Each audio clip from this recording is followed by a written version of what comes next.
City Lights sur Meuse FM. Bonsoir à tous et bienvenue dans ce City Lights spécial série que j'ai baptisé La Loi des séries. Mais avant, voici la suite du classement disco. La chanteuse Karen Young est 25e. Voici son titre Hot Shot de 1978.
Quatrième, Eruption avec I Can't Stand the Rain.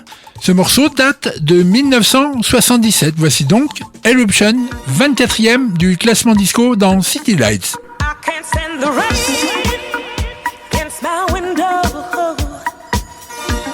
bringing back sweet memories. I can't stand the rain against my window, because he's not here with me.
Ce soir, c'est une émission aux multiples intervenants. Ils vont tous nous parler de leur série préférée. Notre premier intervenant série sera Kylian. On a mis la City Flight au garage et on fait une pause également dans les jeux vidéo. Bonsoir Kylian. Bonsoir Fabrice. Comment tu vas ? Ça va très bien et toi ? Très très bien, je suis content de t'avoir en premier intervenant pour cette émission spéciale série. Moi aussi, je suis ravi, et puis pour une fois, on va pas parler de jeux vidéo, ça change. Et voilà, tu vas nous parler de quoi alors ? Alors moi, je vais vous parler d'une série Netflix, une série animée donc qui s'appelle BoJack Horseman. On t'écoute. C'est une série animée dans laquelle animaux anthropomorphes et humains vivent en harmonie. Alors, l'intrigue se déroule à Hollywood, ville dans laquelle le personnage éponyme de la série possède une villa. C'est une ancienne star des années 90. Bojack était la star d'une sitcom dans laquelle il joue le rôle du cheval, recueillant chez lui 3 orphelins humains. Sauf que depuis cette série, il n'a plus jamais rien fait d'autre en fait, et passe son temps à boire de l'alcool, râler sur tout et pour tout, et surtout sur son coloc / squatter, mon personnage préféré de la série, Todd. Il y a aussi la princesse Caroline, donc un chat rose, princesse Caroline c'est son nom, qui est son agent / amante, qui fait tout pour lui dégoter un job depuis des années, mais rien n'y fait. Personne ne veut de Bojack car il a eu tendance à ruiner tous les projets qu'on lui proposait. Celui-ci aussi étant totalement narcissique, pense qu'une biographie sur sa vie relancerait sa carrière. Mais ses talents d'écrivain c'est pas trop ça, alors il va engager une biographe, donc Diane, qui le suivra partout et tentera de connaître son passé, de savoir qui il est. À savoir que cette femme est aussi la petite amie de Monsieur Peanut Butter, un labrador ayant fait succès dans une sitcom similaire à celle de Bojack, et toujours d'actualité, et ce mec-là a toujours de la chance, ce qui enrage pas mal Bojack. Bref, notre cheval est un personnage totalement détestable, addict à l'alcool, aux drogues, au sexe, il est totalement imbu de lui-même, il a un comportement autodestructeur, et donc la série va suivre sa lutte contre ses addictions, ses vices, mais aussi la quête, ou plutôt reconquête, de sa gloire passée, tout en suivant les vies des personnages que je vous ai évoqués. La mise en scène, à mon sens, est excellente. Dans une des saisons, il y a même un épisode muet, alors c'est pour dire, il y a très peu de séries qui osent faire ça, et on n'en décroche pas d'ailleurs, malgré le fait qu'il n'y ait pas un mot, avec au passage une chute assez drôle. Il y a une certaine satire aussi qu'on ressent du monde des stars, dont certaines sont assez joliment parodiées, comme Andrew Garfield, donc l'acteur de Spider-Man, ou encore Daniel Radcliffe, donc Harry Potter. Enfin, je pourrais continuer à en parler encore longtemps. Si elle vous intéresse, elle est disponible sur Netflix, avec 6 saisons, 12 épisodes chacune, sauf pour la dernière qui en a 16, de 25 minutes environ. Et le titre que tu vas nous faire écouter, c'est lequel ? Ah oui, c'est vrai, j'en avais même oublié le concept de l'émission, moi. Alors je vais vous faire écouter A Horse With No Name, donc originellement un titre du groupe America, sorti en 1971, ici interprété par Michel Branch pour la série BoJack Horseman. Merci Kylian, on se retrouve à la fin de l'émission. Très bien, pas de soucis. On the first part of the journey, I was looking at all the life. There were plants and birds and rocks and things. There was sand and hills and rings. The first thing I met was a fly with a buzz and the sky with no clouds. The heat was hot and the ground was dry, but the air was full of sound. I've been through the desert on a horse with no name. It felt good to be out of the rain. In the desert, you can remember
Light sur Meuse FM. Salut Fabrice, c'est donc de séries dont il est question ce soir. Parfait, et qu'il en soit ainsi.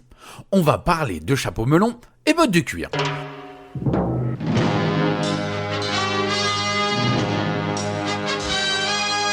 Une série, ou plutôt deux séries qui ont marqué une, voire même plusieurs générations, puisque l'une, britannique, The Avengers, a été diffusée entre le 7 janvier 1961 et le 21 mai 1969. Et l'autre, franco-canado-britannique, The New Avengers, a été diffusée entre le 22 octobre 1976 et le 18 novembre 1977.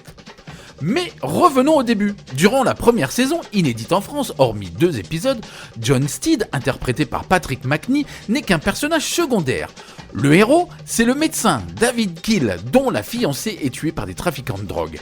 Kill et Steed, sorte de policiers non officiels, décident de venger la mort de la fiancée, d'où le nom original de la série, The Avengers, les Vengeurs en français. Steed entraîne alors le docteur dans des missions où ils vont lutter contre le crime. On notera la présence récurrente de Carol Wilson, secrétaire et partenaire du docteur pour certaines enquêtes. Leur relation ambiguë préfigure d'ailleurs des duos mythiques de la série. Dans la deuxième saison, Steed devient le héros et prend comme partenaire féminine l'anthropologue Cathy Gale, jouée par Honor Blackman durant 17 épisodes, et la chanteuse de cabaret Venus Smith, jouée par Julie Stevens. Cathy Gale restera sa seule partenaire durant la saison 3. La quatrième saison voit apparaître Emma Peel, jouée tout d'abord par Elizabeth Shepard, mais elle sera vite remplacée par Diana Rigg. Elle est belle, jeune, courageuse et émancipée. Elle forme avec Steed un duo de chic et de choc qui fera l'immense succès international de la série à l'humour So British. La cinquième saison marque le passage à la couleur et on y voit apparaître des acteurs célèbres comme Christopher Lee ou encore Peter Cushing, et d'autres y feront même leur début, comme Donald Sutherland ou encore Charlotte Rampling.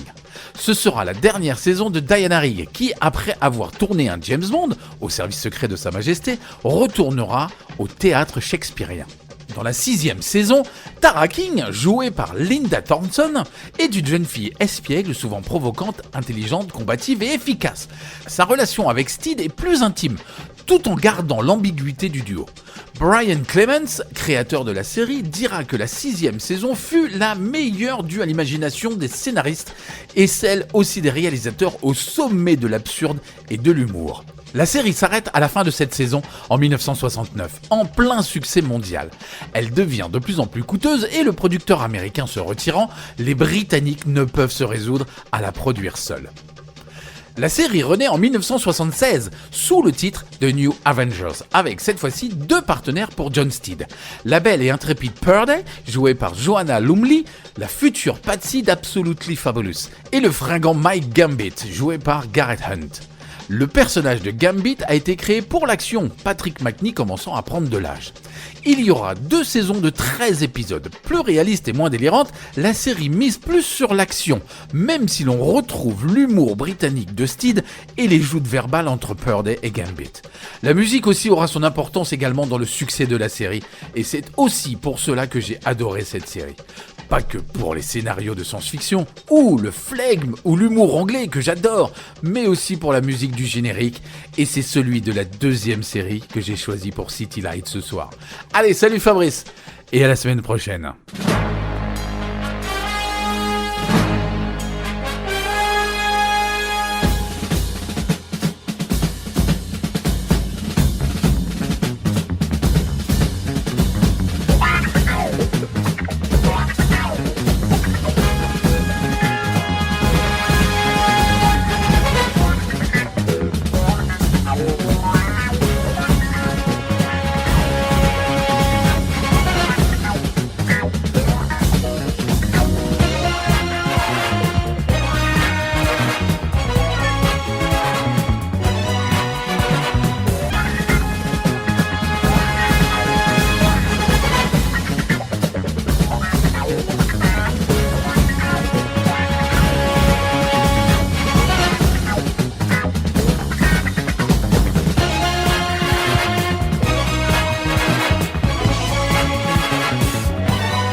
En 2004 arrivent sur les petits écrans américains les péripéties d'un médecin pas comme les autres. La série porte son nom et débarque en France sur TF1 en 2007. Dr House, créé par le scénariste David Shore et produit entre autres par Bryan Singer, que l'on connaît pour la réalisation de divers films comme Usual Suspect, les X-Men, Valkyrie ou bien Bohemian Rhapsody. Chaque épisode est une enquête pour diagnostiquer la maladie d'un patient. Ils peuvent aller du vaudeville à l'épisode plus lourd. Chacun des 177 épisodes sur 8 saisons peut être visionné indépendamment, mais un fil rouge agrémente chaque saison. Actuellement, l'intégralité des péripéties de ce médecin aux méthodes peu conventionnelles et de l'équipe qui l'entoure sont sur la plateforme Amazon Prime.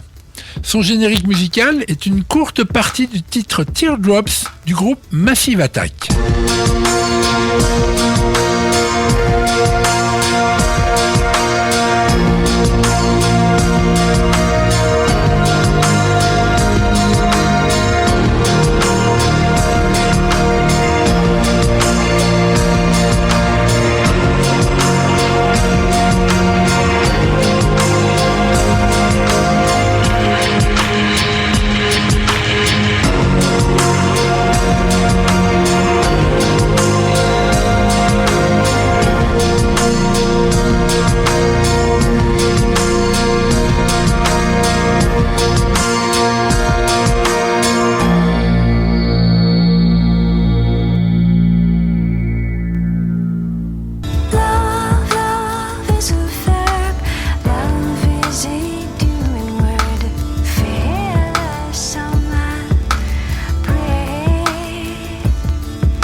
Hormis le casting récurrent des 8 saisons de la série dans lequel trône Hugh Laurie dans le rôle du médecin déjanté, une multitude de guests vont passer par le diagnostic du réputé diagnosticien.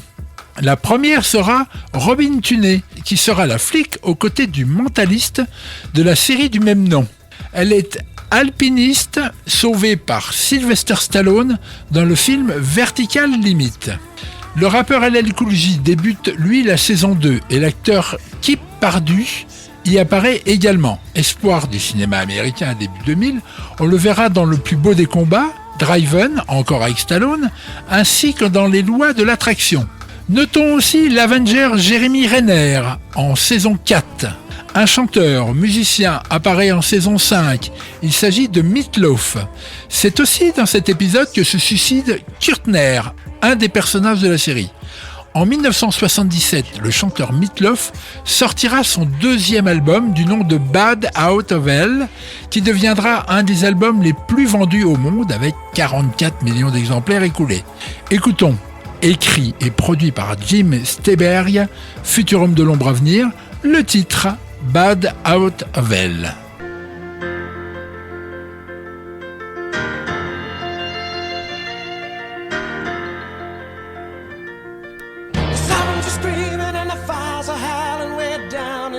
Tonight, there's a man in the shadows with a gun in his eye and a blade shining oh so bright.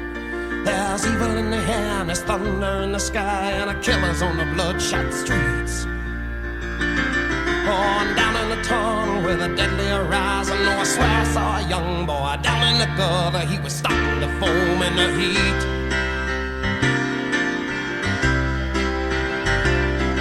Oh, baby, you're the only thing in this whole world that's pure and good and right. And wherever you are and wherever you go, there's always gonna be some light. But I gotta get out, I gotta break it out now before the final crack of dawn. So we gotta make the most of our one night together. When it's over, you know we'll both be so alone. Like a bat out of hell, I'll be gone when the morning comes. But when the night is over, like a bat out of hell, I'll be gone, gone, gone. But like a bat out of hell, I'll be gone when the morning comes. But when the day is done and the sun goes down and the moonlight shining through, like a sinner before the gates of heaven, I'll come crawling on back to you.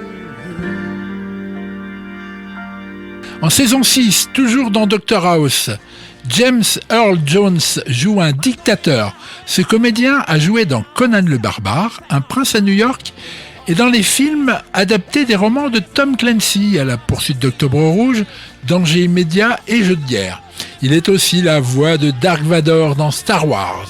Saison 7, l'actrice Candice Bergen apparaît 3 fois dans cette saison. Elle joue la mère de la directrice de l'hôpital, Lisa Cuddy, rôle tenu par Lisa Edelstein. Candice Bergen a une filmo très importante, et cela depuis les années 60. Niveau série, elle sera récurrente dans Boston Justice et Sex and the City. En saison 8, Michael B. Jordan joue dans un épisode.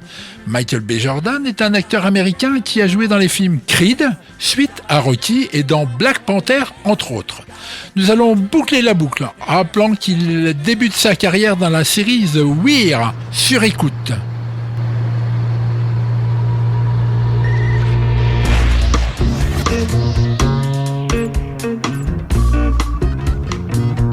If you walk through the garden, you better watch your back. Well, I beg your pardon, walk a straight and narrow track. If you walk with Jesus, he'll save your soul. You gotta keep the devil down in the hole. All the angels sing about Jesus' mighty soul, and they shield you with their wings, keep you close to the Lord. Don't pay heed to temptation, or your hands are so cold. You gotta keep the devil way down in the hole.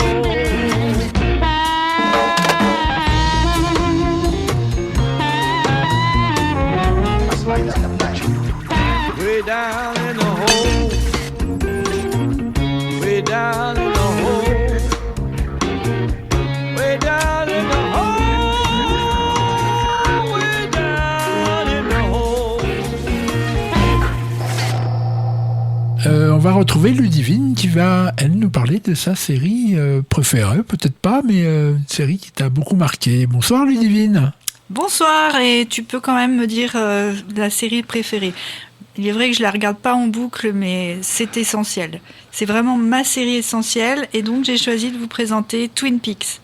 C'est une série américaine créée par Mark Frost et David Lynch. Elle comprend 3 saisons, les 2 premières ayant été diffusées à partir des années 90 et la 3e en 2017. Actuellement, Canal+ étant un partenaire privilégié de David Lynch, vous pourrez la retrouver sur Canal en VOD, sans compter les coffrets collector. Je préfère commencer par vous présenter l'intrigue des 2 premières saisons avant d'évoquer les acteurs. La première saison commence avec l'arrivée de l'agent du FBI, Dale Cooper, dans la ville de Twin Peaks pour enquêter sur la mort d'une de ses habitantes, Laura Palmer, lycéenne retrouvée emballée dans un sac plastique sur la berge d'un lac. Cette mort mystérieuse touche une jeune fille populaire, reine de promo, fille d'avocat, belle et brillante. Or, au fil de l'enquête, sa personnalité se révélera complexe et torturée, trempant dans des affaires de drogue et de prostitution. Les révélations liées à sa double vie engendrent de nouvelles questions touchant chaque habitant de cette bourgade perdue à la frontière du Canada. La résolution de l'enquête à l'issue de cette saison ne fait qu'ouvrir sur de nouveaux mystères liés à des expérimentations militaires secrètes bien plus nébuleuses et dangereuses. L'originalité de cette série réside dans l'introduction d'éléments paranormaux, ésotériques, extraterrestres, multidimensionnels pour guider l'agent Cooper vers l'issue de ses enquêtes. Sa recherche de la vérité va le conduire à l'endroit géographique d'où sont arrivées les entités à l'origine du mal dans cette bourgade, jusqu'à s'y perdre lui-même dans le dernier épisode de la 2e saison. Les acteurs principaux en sont Kyle MacLachlan, qui incarne l'agent du FBI Dale Cooper, Cheryl Lee, qui incarne Laura Palmer, Lara Flynn Boyle, Donna Hayward, Sherilyn Fenn, Audrey Horne, James Marshall, James Hurley, Michael Onkin, qui est le shérif Harry Truman, Dan Ashbrook, Bobby Briggs et Ray Wise, Leland Palmer. À noter que David Lynch lui-même ainsi que David Bowie y tiennent des rôles d'agents du FBI. Mais bien sûr, les différentes intrigues impliquant toute la ville de Twin Peaks nous amènent à faire connaissance avec une grande partie de ses habitants, ce qui allonge la liste des personnages récurrents jusqu'à atteindre les 70 personnes. Cette série est devenue culte au point de se voir reprendre pour une 3e saison 25 ans plus tard, et les raisons en sont multiples. Ce pourrait être la fascination pour les turpitudes humaines décrites au sein même d'une bourgade de province en apparence ordinaire et paisible, enjeu très classique des énigmes posées par bien des séries policières. Ce pourrait être dû à l'attachement au personnage, notamment à l'acteur principal Kyle MacLachlan, dont la quête sans fin et le caractère inaltérable et incorruptible lui fait prendre à nos yeux un statut digne du héros, voire du super-héros, dont nous n'aurons de cesse de connaître la réussite et la consécration. Enfin, ce pourrait être surtout pour les amateurs de mystère, il s'agit de vouloir comprendre enfin le jeu de pistes issu de l'esprit labyrinthique et tortueux de David Lynch, alliant les mystères humains aux mystères des dimensions parallèles, des confins de l'univers et du paranormal. La 3e saison va nous apporter toutes les réponses à nos questions, si tant est que vous êtes prêts à accepter l'existence de l'inexplicable. Distorsion de la réalité, du temps, éclatement de la personnalité. Bien sûr, nous retrouvons notre héros, bien que altéré, et nous suivons son nouveau chemin, celui qui le ramènera à Twin Peaks. Dans cette saison, l'un des rôles principaux introduit enfin l'assistante de Dale Cooper, Diane, interprétée par Laura Dern, David Lynch reprenant son rôle de chef de Cooper à ses côtés, et l'ombre de l'agent Jeffries, incarné par David Bowie, continuant à les aiguiller. Il est difficile de rendre compte de l'addiction générée par les créations de David Lynch, y compris par cette série. Sachez qu'il excelle dans tous les arts plastique, graphique, musique, et pratique la méditation transcendantale, le secret qui permet de mieux décrypter ses récits, et qu'il professe le principe de synchronicité, résonance dans tous les sens du terme. Tous les éléments de notre univers sont liés et nous devons accepter que nos perceptions de ce qui est ne sont qu'une infime partie de notre dimension. Alors, êtes-vous prêts à partir pour ce voyage vers l'infini ? Je vous laisse partir sur le thème musical de Twin Peaks.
City Light sur Meuse FM.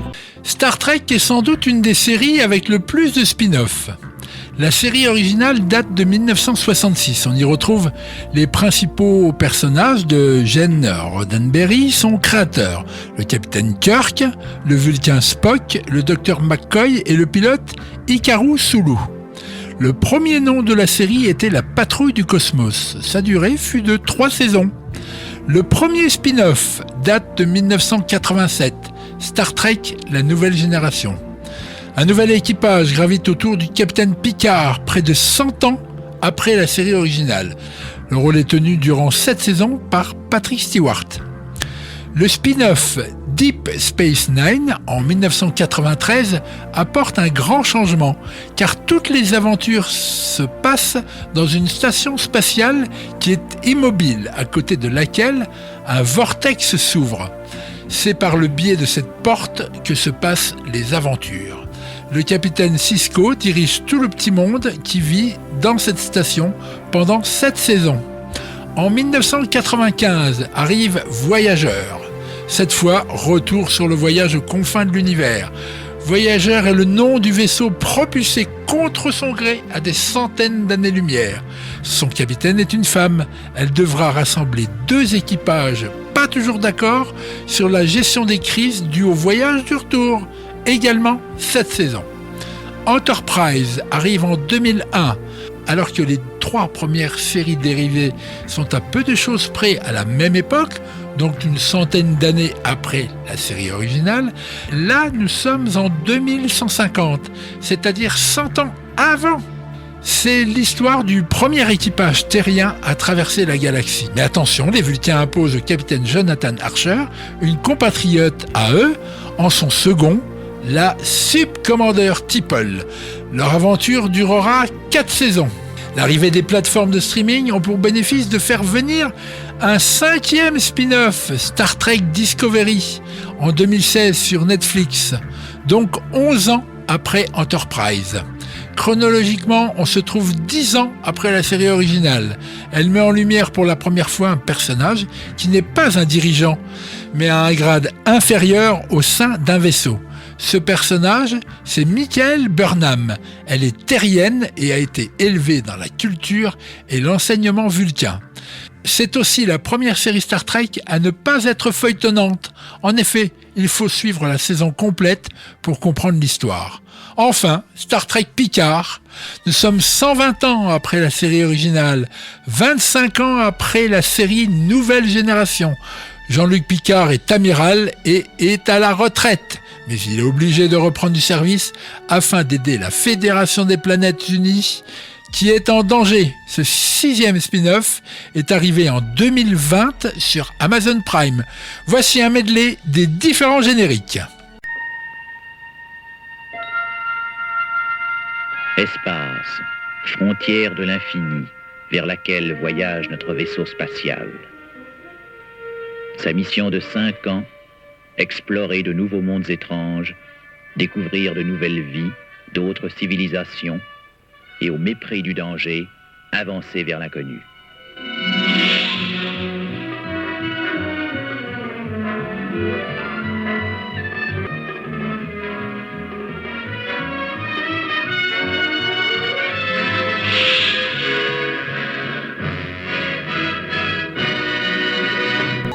L'espace, l'ultime frontière. Voici le vaisseau galactique Enterprise. Sa mission, explorer des mondes nouveaux et étranges. Découvrir de nouvelles formes de vie et de nouvelles civilisations. Et s'aventurer dans les recoins les plus éloignés de la galaxie.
City Light sur Meuse FM.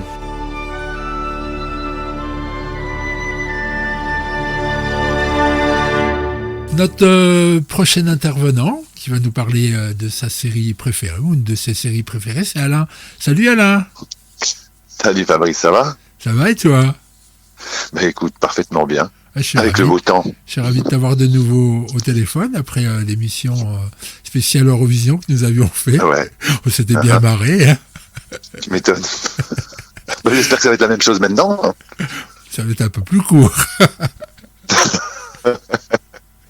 Alors, de quelle série tu vas nous parler dans cette loi des séries City Light? Écoute, j'ai tergiversé un petit moment et je crois que mon dévolu s'est posé sur Friends. Friends, ah. Ouais. Excellent. Cool. En quelle année elle a été créée? Écoute, elle a été Friends en elle-même a été créée, ça a été diffusé en 1994. Oui. Jusqu'à 2004, mais c'était sur NBC. Et ensuite, c'est passé directement sur RTL, je crois. Tu sais, RTL 9, justement. Oui. Que tu connais très bien aussi. Oui. C'était en France, ça a commencé là. Et ensuite, en 96, ça a été reporté sur Canal Jimmy, je crois. C'est un truc pour enfants. Et parce que c'était quand même guiré comme tu sais comme épisode, enfin comme sitcom, parce que c'est un sitcom. Hein.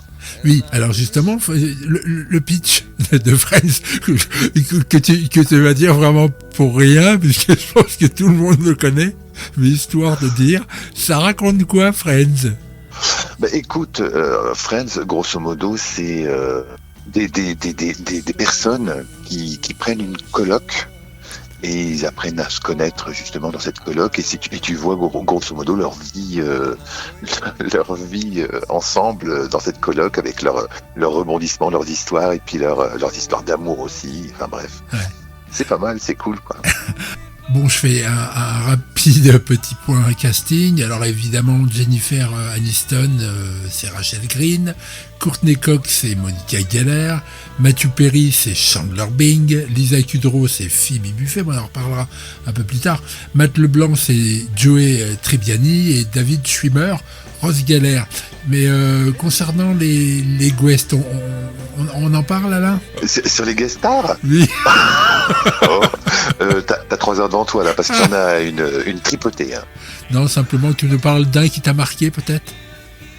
Écoute, c'est horrible quoi. De plusieurs, il y a eu Tom Selleck par exemple, oui. qui faisait le chéri de Monica, je crois. Il y a eu Ralph Lauren quand même dedans. Ah oui. Qui jouait son propre rôle. C'est vrai. Il y avait lui, il y a eu Ellie Macpherson. Ouais. Ellie Macpherson, elle s'appelait, je crois que dedans elle s'appelait Janine Lacroix, elle faisait la française. C'était une colocataire. Après elle est passée, c'était la chérie de, comment il s'appelle, Joey. Oui. De Joey. Et puis il y en a eu plein. Il y a eu Hélène Pompeo. Tu vois qui c'est? Celle qui joue maintenant, qui joue dans la série hospitalière là. Grey's Anatomy. Grey's Anatomy, c'est ça, oui. J'allais dire Denise Grey.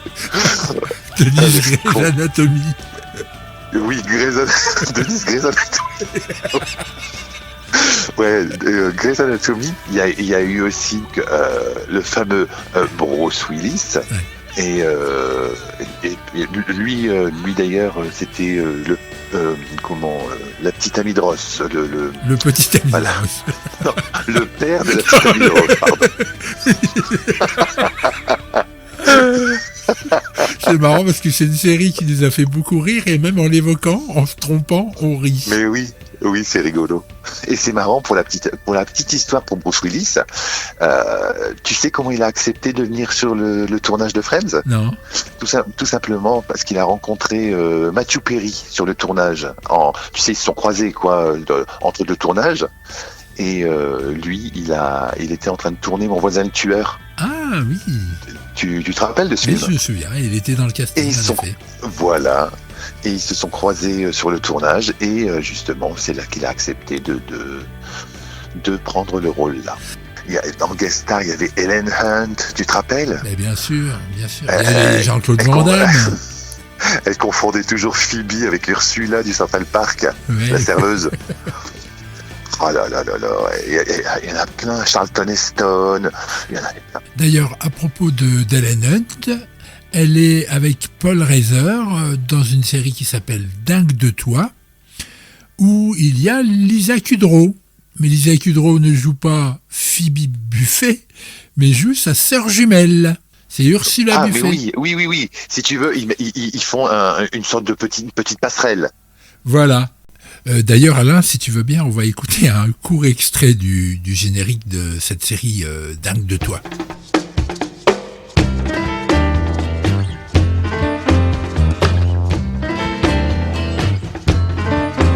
Tell me why I love you like I do.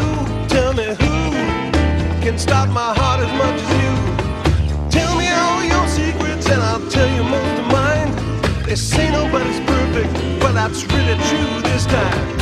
I don't have the answers, I don't have a plan.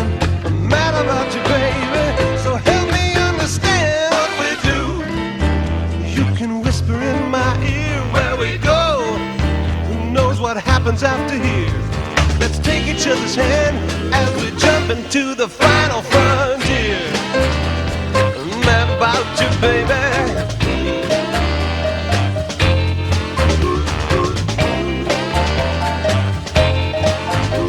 Bon, on sait maintenant définitivement que la série reprendra pas.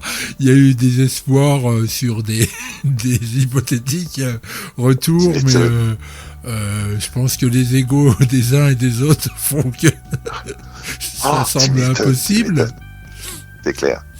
Mais maintenant, j'aimerais que tu évoques un épisode, puisque on parle musique également dans City Lights, Oui. et c'est un peu le but. Alors- Bon là, le générique de Friends par les Rembrandts, on le passe dans des jingles de l'émission, donc on va pas le remettre. Mais je pense que tu nous prépares un petit truc là. Hein.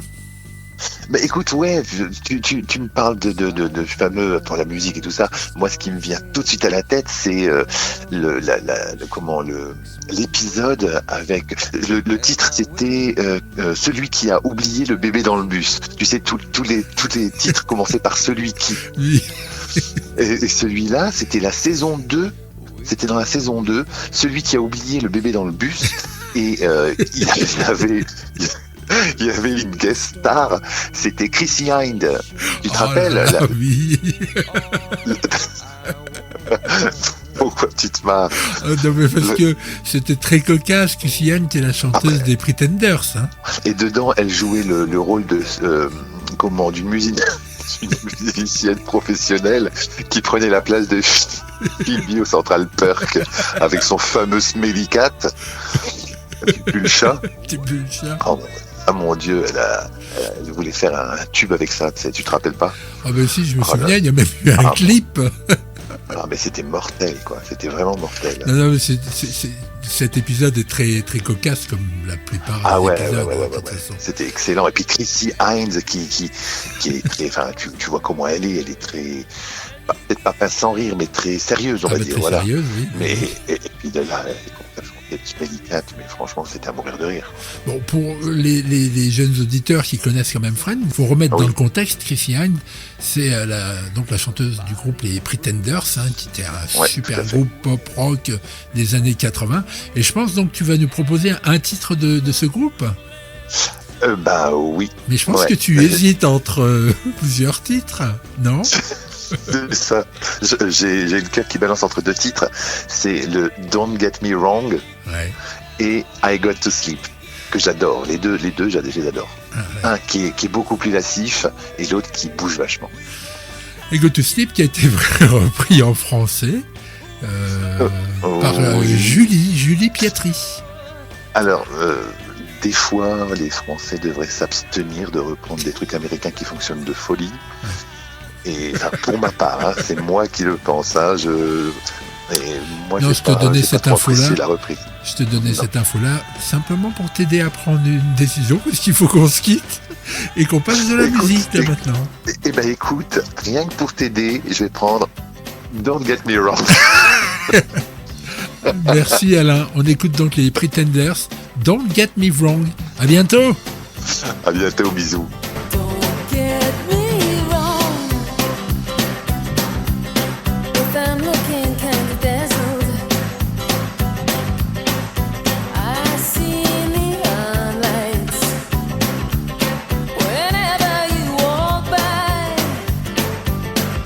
Don't get me wrong. You say hello and I take a ride upon a sea where the misty moon is playing havoc with the tide. Don't get me wrong.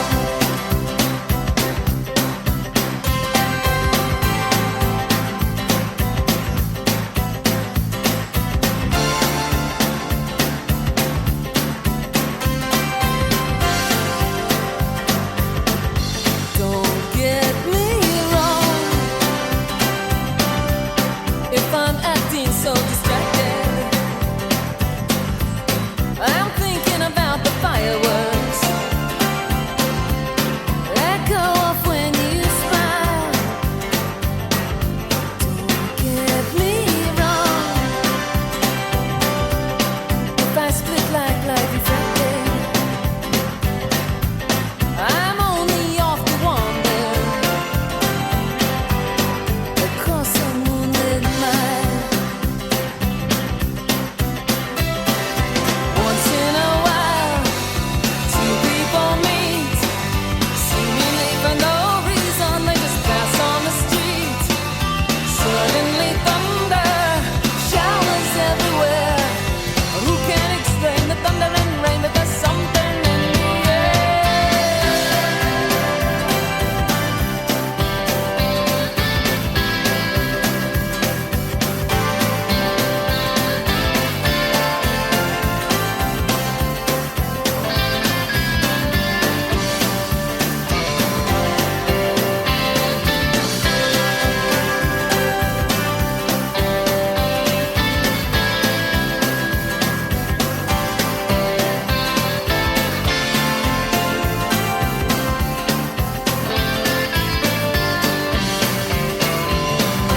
Don't get me wrong. Bonsoir Mickaël. Nous t'écoutons. Oui, bonsoir Fabrice, bonsoir à toutes et tous. La série que je vous propose de découvrir ou peut-être de redécouvrir, elle s'appelle Shameless. Le nom, on pourrait traduire par effronterie honteuse, tellement le climat et les scénarios sont impudents. Il faut savoir qu'il existe deux versions, la version américaine et l'original, la version anglaise. Nous parlerons ce soir de la version US. Shameless est une comédie dramatique et d'humour noir qui comprend 134 épisodes de 52 minutes sur 11 saisons. Le premier épisode est diffusé le 9 janvier 2011 aux États-Unis sur la chaîne Showtime. En France, elle débarque le 15 septembre 2011 sur Canal+, puis en 2016 sur Canal+ Série, pour finir de 2018 à 2021 sur Amazon Prime. Alors passons maintenant à l'histoire que raconte cette série. Croyez-moi, j'ai eu beau retourner les mots tant que j'ai pu afin de vous procurer un maximum d'images, mais je me suis très rapidement aperçu que c'était peine perdue tellement cette série est riche en drames et rebondissements. Et comme dit le proverbe, il faut le voir pour le croire. La série suit la famille Gallagher, une famille catholique d'origine irlandaise. Vous pouvez me croire, la vie pour eux est loin d'être un long fleuve tranquille. Le père, Frank Gallagher, joué par l'acteur, scénariste, producteur, réalisateur, rien que ça, William Hall Macy, que vous avez peut-être déjà aperçu dans Fargo, Boogie Nights ou encore Jurassic Park 3, est un homme irresponsable qui passe son temps à boire, se droguer et profiter du système, ma foi, avec une certaine philosophie. Sa femme, elle, que l'on ne verra qu'une seule saison, a abandonné sa famille, laissant donc leurs 6 enfants livrés à eux-mêmes. Ils apprennent à se débrouiller ensemble, puis subvenir à leurs besoins, dirigés par l'aînée, Fiona, jouée par l'actrice et chanteuse de talent Amy Rossum. Quelques films, Mystic River, Le jour d'après ou encore Le fantôme de l'opéra. Eh bien, ils apprennent les difficultés à diriger une maison. Bien entendu, tout y passe, vente de drogue, petits larcins, mais aussi des petits boulots sérieux. Vous pourrez suivre tout le long de cette série aussi les boires et déboires du reste de la famille, c'est-à-dire aussi les 2 ados, Lip et Yann, les 2 plus jeunes, Carl et Debbie, le petit dernier, un bébé black, Liam, oui, je vous ai prévenu, rien n'est conventionnel dans cette famille, mais aussi amis et voisins, et patron de bar dans lequel Frank va se saouler chaque jour, qui sont Veronica et Kev, à qui il arrive aussi beaucoup de petites aventures. Bref, cette série aborde avec un certain humour des sujets sérieux comme l'alcoolisme, la drogue, l'homosexualité, les troubles mentaux, la délinquance et la vie des classes populaires américaines. Dans les quartiers industriels, là en l'occurrence, c'est Back of Yards de Chicago. Vous pouvez suivre cette série sur Netflix, sur Prime Video, en replay sur les chaînes de la TNT, mais aussi sur quelques sites de streaming. En espérant, Fabrice et tout le monde vous avoir vendu un peu cette série. Je vous souhaite une bonne soirée.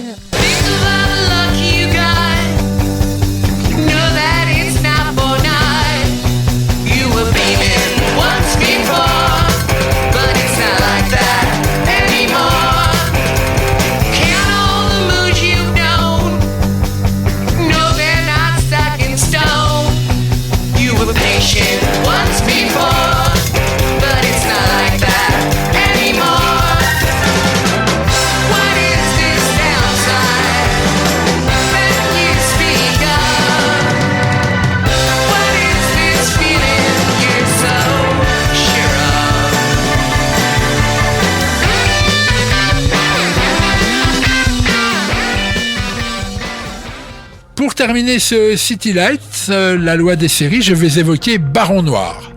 Cette série française créée par Eric Benzekri possède actuellement 3 saisons de 8 épisodes. 3 saisons dans lesquelles on suit Philippe Rigvart, député maire du Nord. Cette série montre les coulisses du pouvoir politique entre trahison et manipulation. Autour de Cadmerade, qui joue le politicien, nous retrouvons Nils Harelstrup, Anna Mouglalis et François Morel, entre autres. La sublime BO est signée Eugénie et Sacha Galperine. Ils sont russo-ukrainiens, ça ne s'invente pas.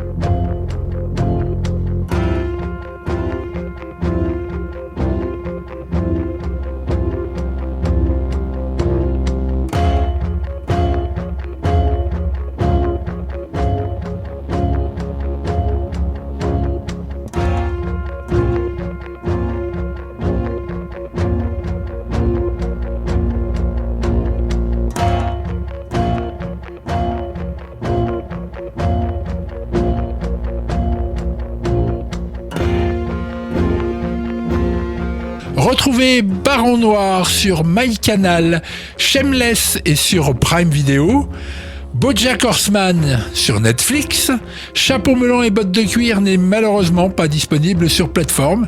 Il faudra vous procurer les DVD ou Blu-ray. Dr House est lui sur Prime Video, Star Trek est à la fois sur Netflix et Prime Video, Friends est sur Netflix également, et Twin Peaks sur MyCanal. Kylian, c'est la fin de l'émission, donc on a eu plein d'intervenants, c'était sympa. Ouais, c'était vachement cool, ouais. Ça t'a donné envie de regarder des séries, peut-être. Ouais, un peu plus. Surtout que je suis pas du tout cinéphile / serial killer, comme on dit, enfin serial lover, donc. D'accord. Donc voilà. Eh ben, c'est bien. On se dit à la semaine prochaine pour un numéro classique de City Lights. Ouais, avec plaisir, et on parlera cette fois de jeux vidéo. D'accord. À bientôt, Kylian. Merci. À bientôt. Et puis aux auditeurs, bye bye. Ciao. À la semaine prochaine.